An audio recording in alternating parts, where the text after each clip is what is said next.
Daudkandi famous মেধাবৃত্তি পুরস্কার বিতরণ অনুষ্ঠান অনুষ্ঠিত। রিপোর্ট রাজীব হোসেন জয়। দাউদকান্দি উপজেলার গৌরীপুরে ফেমাস মেধাবৃত্তি 2023 এর পুরস্কার ও সনদ বিতরণ অনুষ্ঠান অনুষ্ঠিত হয়েছে। সোমবার গৌরীপুর বন্ধন কমিউনিটি সেন্টার মিলনায়তনে অনুষ্ঠিত হয়। অনুষ্ঠানটি সভাপতিত্ব করেন গৌরীপুর ফেমাস একাডেমি পরিচালক মোহাম্মদ শাহজাহান তালুকদার। প্রধান অতিথি হিসেবে উপস্থিত ছিলেন শহীদনগর এম.এ. জলিল উচ্চ বিদ্যালয়ের সভাপতি ইঞ্জিনিয়ার আব্দুল মান্নান। বিশেষ অতিথি হিসেবে ছিলেন ইউএসপি ফাউন্ডেশনের চেয়ারম্যান এ.কে.এম. মাহবুব মোর্শেদ, কুমিল্লা ক্যাডেট কলেজ সাবেক শিক্ষক মোহাম্মদ শফিকুল ইসলাম। এছাড়াও ফেমাস একাডেমির পরিচালকগণ উপস্থিত ছিলেন। মোহাম্মদ মাসুম বিল্লাহ, মোহাম্মদ শাহজাহান সুলতান শিক্ষার্থীদের দিক নির্দেশনামূলক বক্তব্য দেন শহীদনগর এম.এ. জলিল উচ্চ বিদ্যালয়ের সভাপতি ইঞ্জিনিয়ার আব্দুল মান্নান।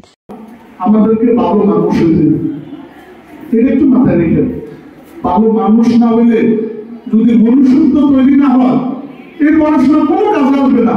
বড় ডক্টরেট দেখতেছি, আমার সাথে আমার ফ্রেন্ড বাংলাদেশের ডাইরেক্টর, আমার ভালো ভালো জায়গা আছে।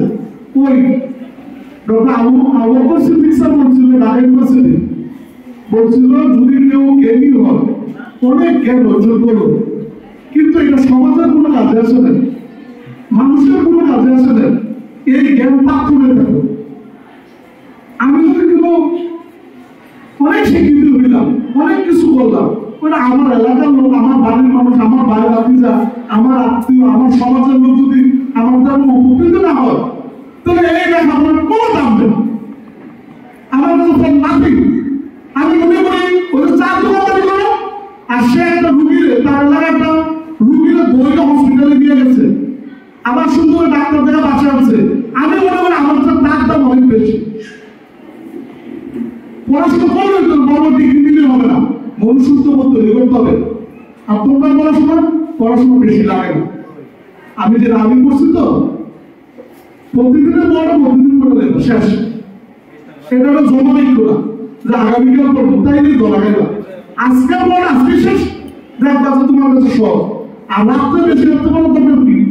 আমি তো সারা জীবন 9টায় ঘুমাইতাম, 9টার পরে আমার চোখ পানি নেই, কিন্তু সকালবেলা আমার আপা বলতো নামাজ পড়তো, যাওয়ার সময় আমাদেরকে ডেকে দিয়ে দিত, হ্যাঁ তাড়াতাড়ি হোক, আমরা ভয় উঠে দিতাম।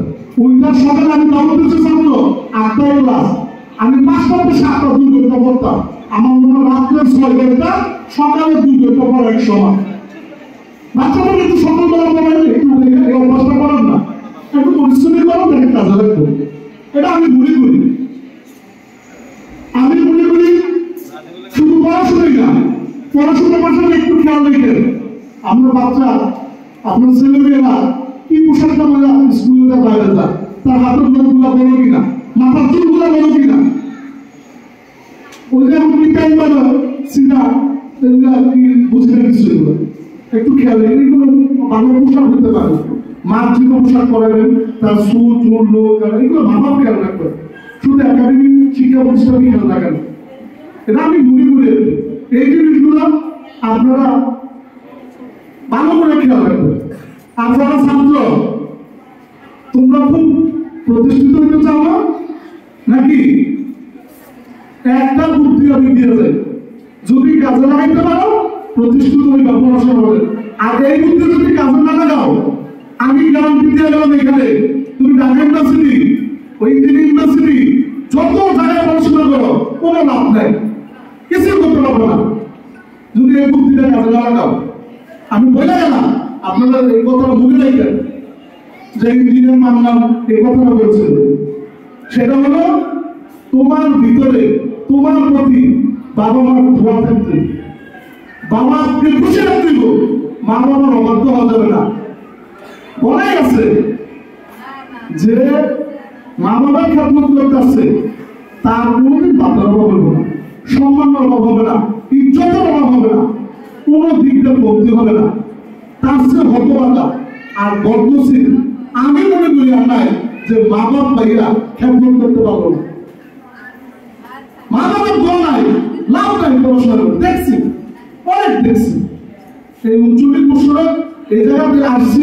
মেধাবৃত্তি পরীক্ষা 2023-এর বৃত্তিপ্রাপ্ত ছাত্রছাত্রীদের মধ্যে পুরস্কার হিসেবে ক্রেস্ট সার্টিফিকেট, নগদ অর্থ বিতরণ করা হয়। চলতি বছরে 66 জন শিক্ষার্থী বৃত্তি লাভ করে। তার মধ্যে সাধারণ বৃত্তি 56 জন, ট্যালেন্ট ফুলে বৃত্তি পেয়েছে 10 জন।